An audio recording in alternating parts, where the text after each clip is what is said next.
It's getting serious and spiraling out of control. Kiambu County has 12 constituencies.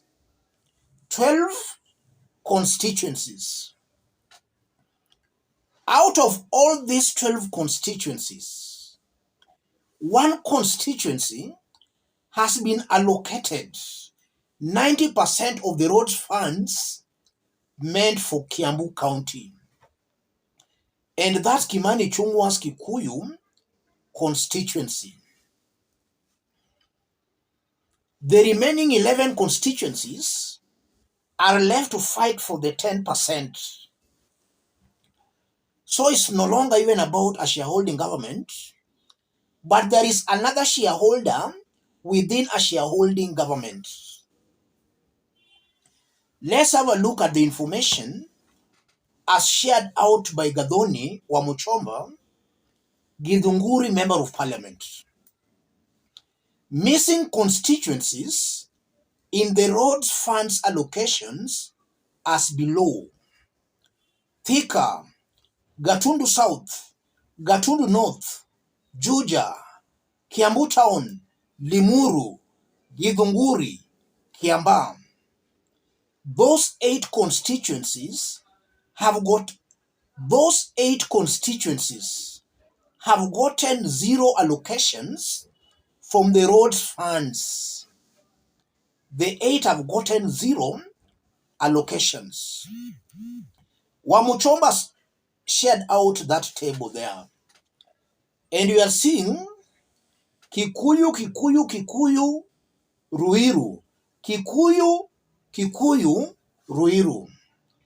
And then you are being told that out of the funds allocated, down there, Kikuyu, being represented by Kimani Ichungwa, has gotten 94% of those funds.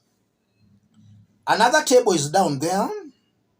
You are seeing Kikuyu. Then another table down there. This is interesting. Another table down there. Kikuyu, Kikuyu, Kikuyu, Kikuyu, Kabete, Lari, Kikuyu, Kikuyu, Kikuyu. This one, Kikuyu has gotten 64% of the funds allocated. So we are now seeing clearly what this shareholding government means. There is another shareholding within the shareholding. I want us to dig deep into this, ladies and gentlemen. For Kenyans to understand why, if this continues, then it won't be long before this country crumbles. If you are watching us, but you have not yet subscribed, subscribe, give the video a like. Let's proceed. Kiambu County, from the results Chebukati announced, voted for William Ruto majority votes. And out of all these 12 constituencies in Kiambu County, all their members of parliament, except Gathoni Wamuchomba, all these members of parliament are supporting William Ruto and his government.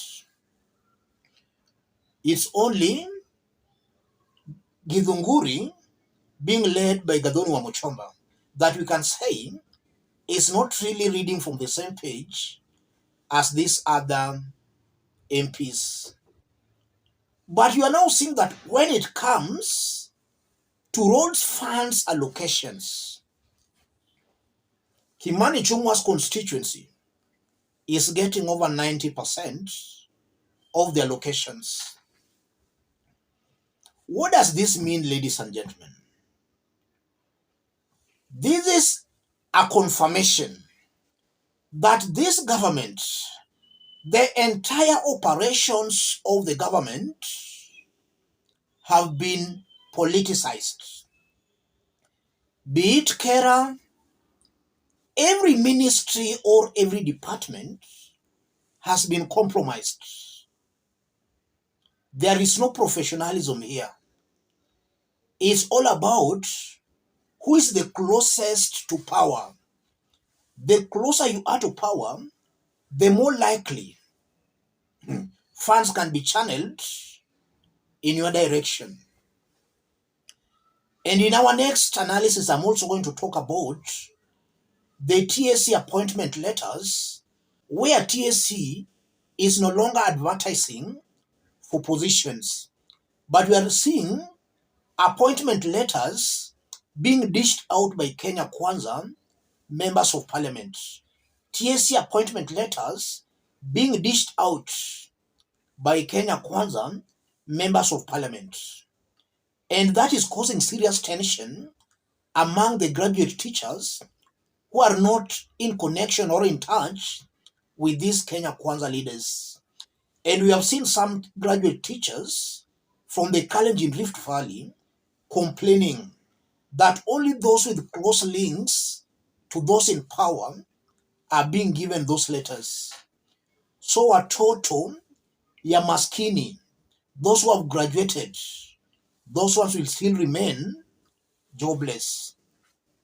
We are going to do that analysis in our next video. This confirms that the entire operations of Kenya Kwanza government is politicized. We still remember that weeks back, there was an audio expose where some top police officers in Kisii County were planning to frame Simba Arati, to charge him with some trumped up charges. So the police are also being used to play politics. The judiciary is in the process of being compromised. Parliament has been compromised.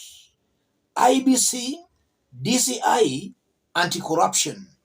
And this confirms that all these arms of government are no longer working professionally. And now to this narrative of a hustler's government, Kenyans can now see for themselves that any divisive narrative will at one point or the other come to affect Kenyans. It's clear that this shareholding narrative has now started eating its own people, even those who voted for the government. We are not even seeing those who voted for the government.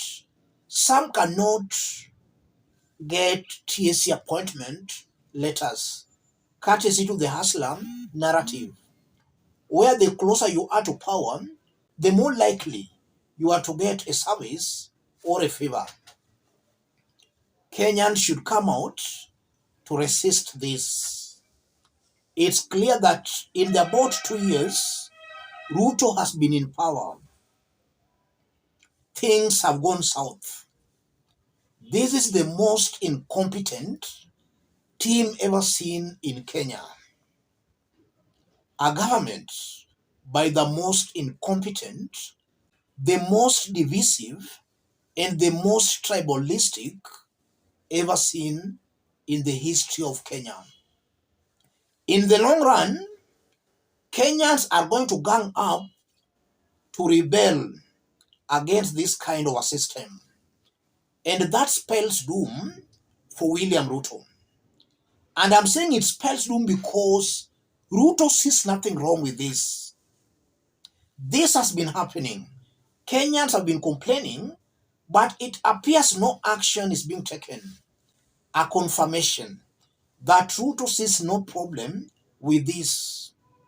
He'll only wake up when it's very late, when the whole country has ganged up against him and his divisive Kenya Kwanza government. Let me stop it there, ladies and gentlemen. If you are watching us but you have not yet subscribed, subscribe, give the video a like. Those watching us outside Kenya, drop a comment, let us know from which part of the globe you are watching us from. If possible, subscribe, give the video a like. Let's meet in our next analysis.